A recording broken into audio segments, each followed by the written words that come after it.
Welcome to the Art Zone. Art Zone is a locally produced document of current art in the Rockford area. This particular show highlights the art of Roland Poska, takes us on a tour of the Discovery Center's Kaleidoscope exhibit, and you'll see the Subjective Intentions Collective exhibit in the Rockford Art Museum. You'll also be listening to the music of X-Tang and Funeral March.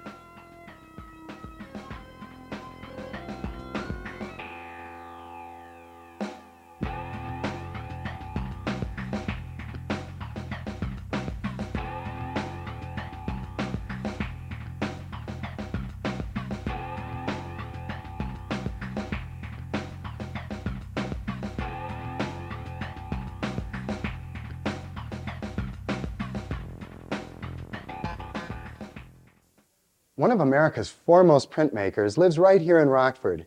His name is Roland Poska, and he works out of his Southwest Rockford studio, a converted bakery which once belonged to his family.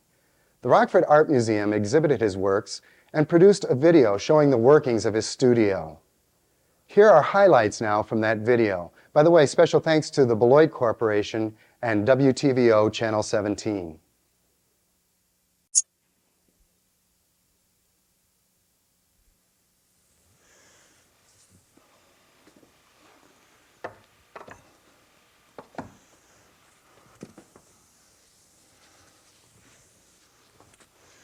Now I got to clean up the edges of the stone, get the excess ink off, because I'm using a very thin ink with a lot of varnish in it, so it tends to spread where it's not supposed to. And this is what the print looks like before the final color goes on.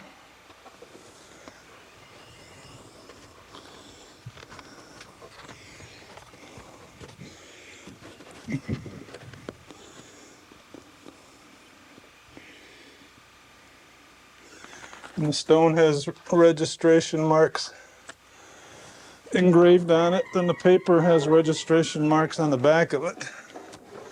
So you line those up.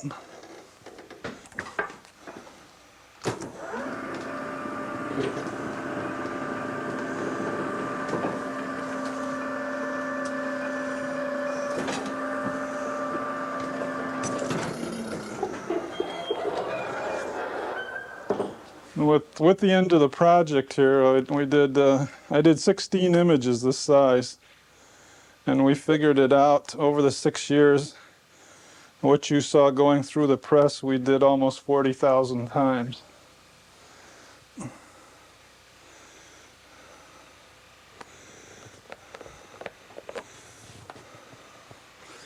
So that's the finished print.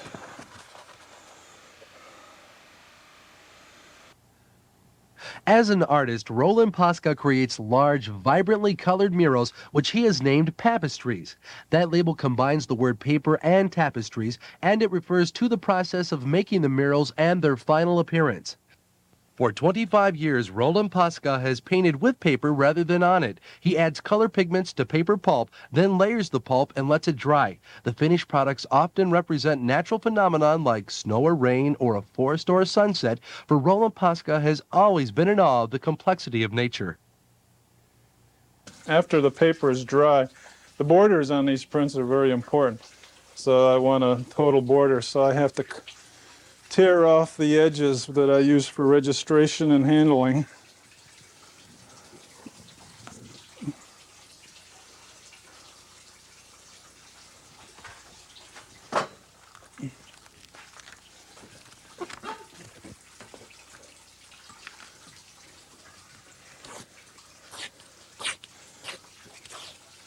And then these borders are simply waste, but everything that we use at Fishy Whale is recyclable. This is Reeves BFK is 100% rag paper.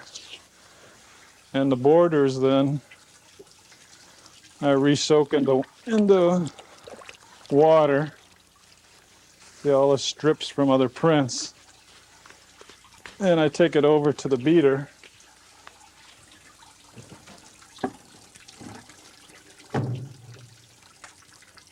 And I recycle it into pulp again.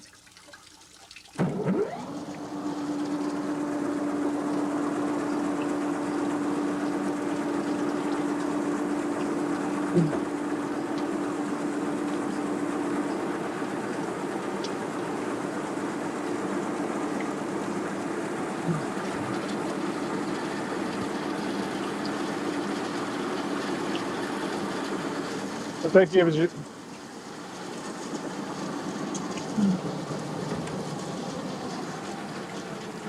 you an idea. It takes about 10 minutes to recycle it back into mush. It ends up, when it comes out after it's ground up, it comes out like wet oatmeal, like a slurry of oatmeal, which is your pulp. And then from that pulp, you can make regular paper out of my vat. And I make regular thin paper,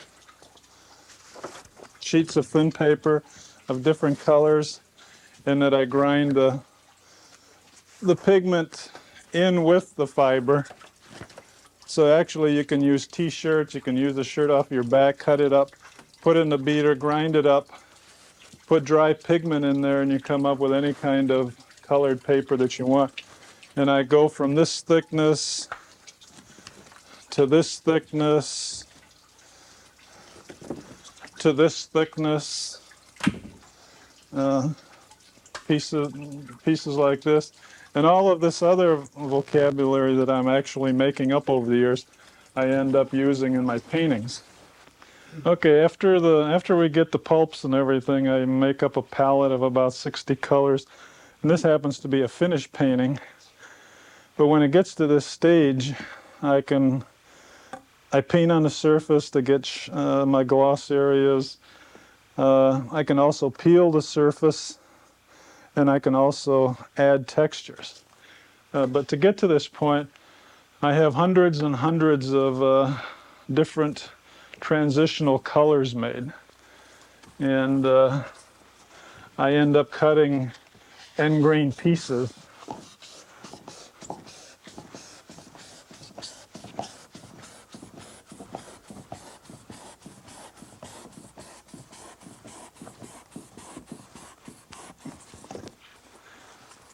See, like these pieces in here are end grain pieces that I cut like that. And when I spray them with water or re-soak them, it becomes very plastic, so that I can actually form them into any type of wine that I want. So I lay these things out as my master plan for the painting on a sheet of plastic on a platform. And then I take my colored pulps and I pour over these areas. I can also put down colors like this. See, I can either use wet pulp pieces or I can use dry pieces and fit them in wherever I want. Then I'll mix up the slurry and I'll pour in the transitional colors over that. And then after that dries, in the summer I don't do any because it doesn't dry. So in the wintertime when I'm doing paintings, the humidity is right so that it dries fast. After 6 months of drying, I take it, and it's then at this stage where this painting is at, that I can then add, subtract elements for the finished product. And then for the final, I put on a real heavy coat of acrylic on the back of it. And as I said, put on various coats of acrylic on the surface depending how much shine I want and also where it's going. If it's going into a public space, then I put on a heavy coat of acrylic. So it virtually becomes indestructible to handle. But then it starts looking like plastic. So you try to find a balance between the two. And as a paper medium, and its fiber is the vehicle that carries the pigment, like oil painting and acrylic painting, those are mediums. I call paper painting a medium because the fiber does carry the pigment. And these are actually then my palettes of color.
kaleidoscope was first invented and patented in 1816 by Sir James Brewster, a Scottish physicist.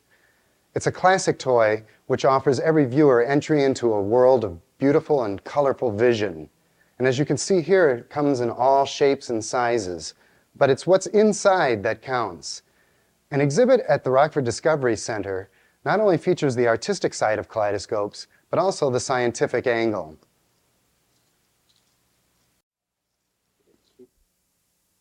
The title of the exhibition is Reflections of Art and Science.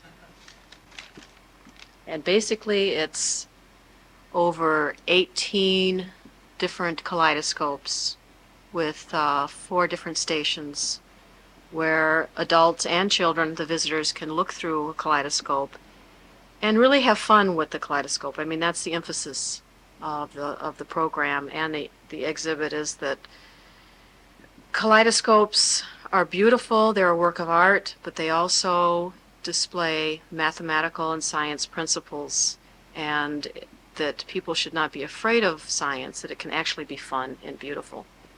The kaleidoscope is visually, from the outside, can be very artistic. There are there are hundreds of kaleidoscope artists now that get very creative with their the type of kaleidoscope. They make kaleidoscopes out of all sorts of materials. Found art, there's some kaleidoscopes in the exhibit that are made out of PVC plumbing pipes. Some get very intricate. They're made out of glass. They can be made out of woodworking materials. That's the outside of the kaleidoscope, and they can get very elaborate. In fact, when they were first developed by Brewster in the 19th century, they made an instant hit as parlor toys, I should call it. People just went wild over these things because they were just so much fun to look at and so visually beautiful. But also the interior of the kaleidoscope. It reflects symmetry and balance of nature. Right, symmetry and balance in color and reflection and images, and the endless images that a kaleidoscope can create. And never the same, never repeating a pattern. It's always constantly changing. It's just an infinite variety of images. I think this exhibit in particular has a lot of appeal to everybody, senior citizens, adults, children. Everybody is intrigued by the art of kaleidoscopes. It's fun, it's beautiful to look at. It's appealing to everyone of all ages.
You're tuned into the Art Zone.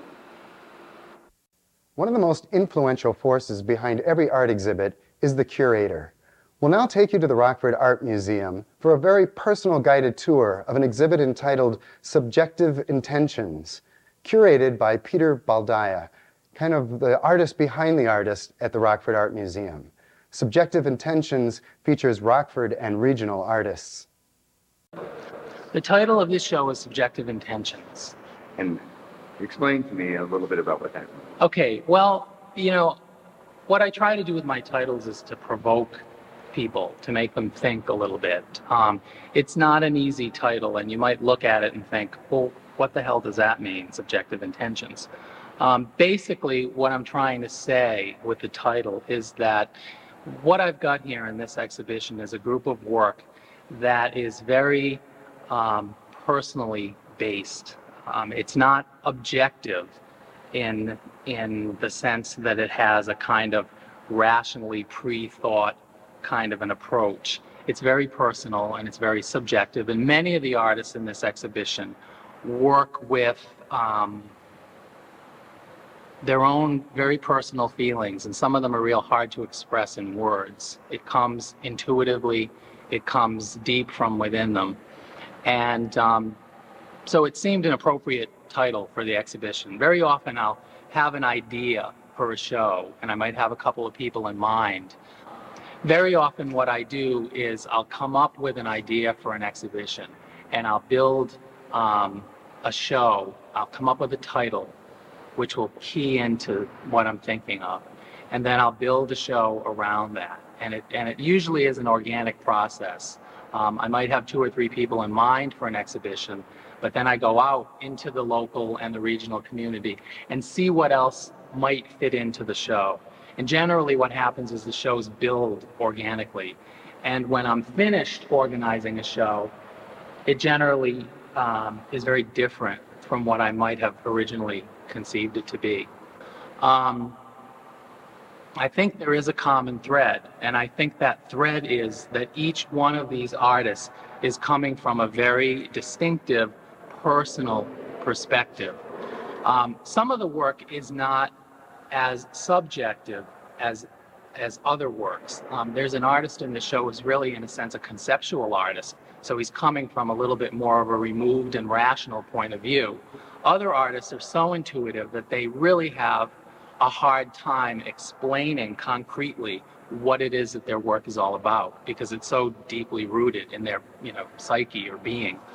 But I think that there's a real handcrafted kind of personal feeling in all of these works that bind them together.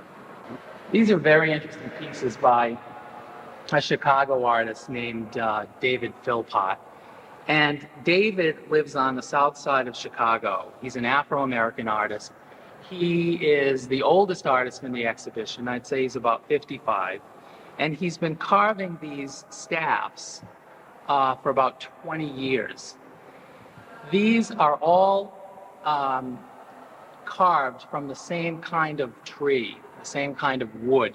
It's basically the sumac tree, which grows as a weed in abandoned lots all over the city. And it's been, there have been many attempts to eradicate this weed tree, and it's never been successful. And David felt it was a perfect vehicle for expressing his artistic vision. David is an untrained artist. He's never been trained as a carver.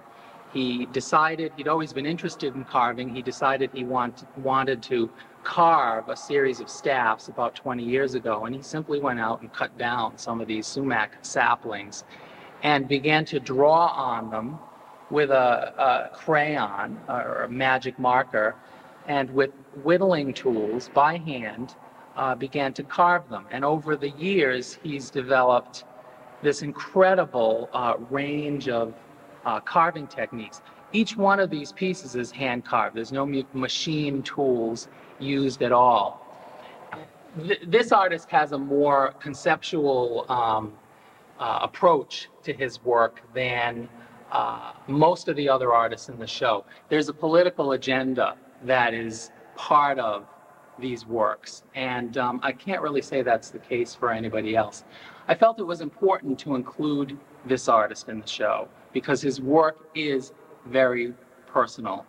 And I happen to like conceptual art, but I know that most people in the general public hate it because it tends a lot of the time to have sort of like be a one-note song. You go by, you say, oh, okay, I get it, and you walk away. These works, I think, are very, very rich, and they have a lot of threads that are sort of laid out and put out for people to think about. They're also very, very subtle, and most conceptual art hits you over the head with a bat. And the subtleties in these pieces are, people have to pay attention to them or they might miss them. You could walk right by this whole section and not be struck by the work. These works are contemporary meditations on the AIDS epidemic. And they're really based on quilts, 19th century American quilts. Now, who do we have here? This is Cherri Rittenhouse, and she is a Rockford artist. She was born in Chicago, but she has lived in Rockford, I would say, for the past, 15 years or so. She's certainly developed professionally here in Rockford. She got her degrees at Northern Illinois University. She has a master's degree in fine arts. And Cherri's work is very interesting in that it is very intuitive. Her whole process of working is almost a kind of automatic process, where she'll begin on a canvas with a painting. She'll begin drawing just automatically. And through the process of drawing, certain forms and shapes will suggest themselves to her.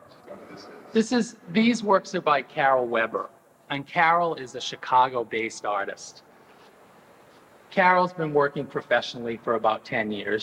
She's trained as an artist with a master's degree in studio art, and she also teaches art. And her work has certain signature aspects to it. You can see that most of the pieces included in this show have a specific shape that refers to a house or a dwelling. Many of her images are split in half and suggest, in addition to a house, an altarpiece. Entirely different. The scale of these is entirely different from the rest of the show, and they're very small, they're very intimate, they're very personal. Again, I think they fit in beautifully with the general idea of the exhibition. These are Betsy Youngquist's work. She's also a Rockford artist who is a trained artist.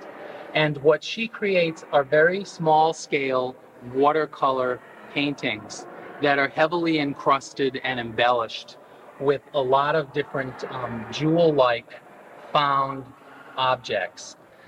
This is Stephen Anderson.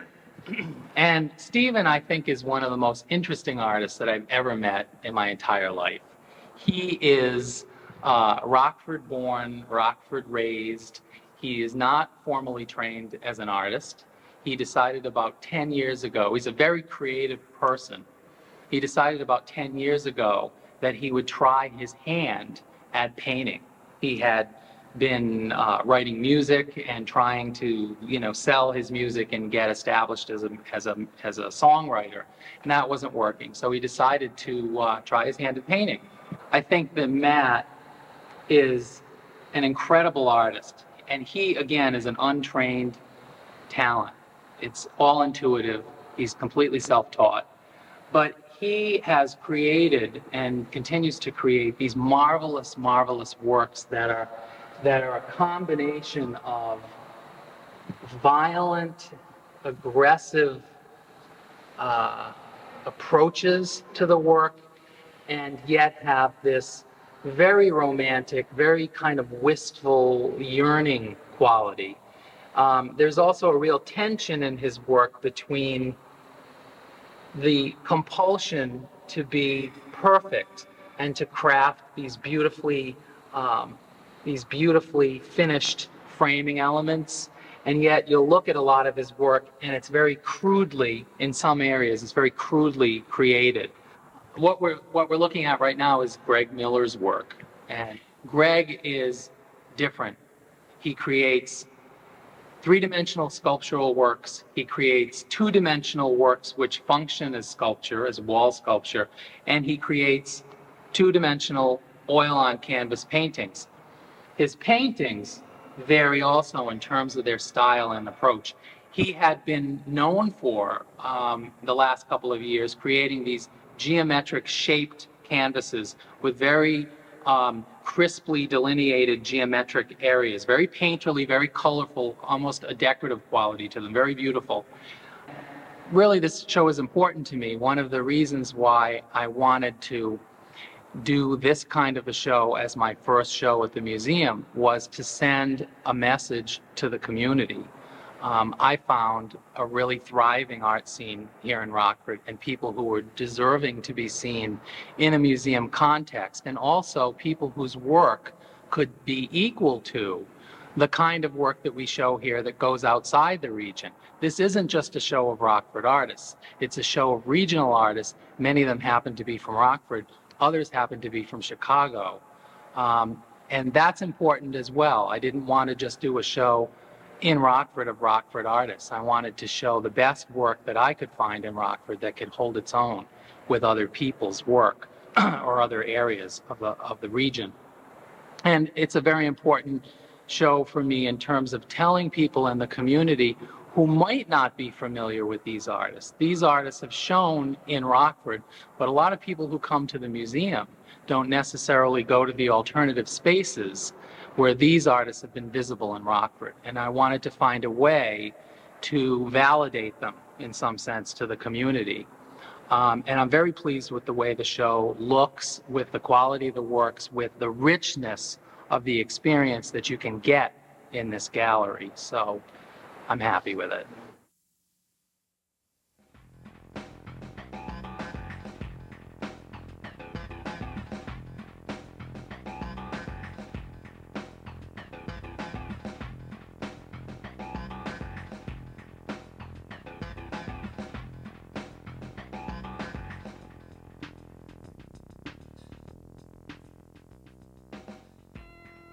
Thanks for watching Art Zone. If you have any art-related videos you'd like to see on Art Zone, please bring them to the J.R. Kortman Center for Design in downtown Rockford.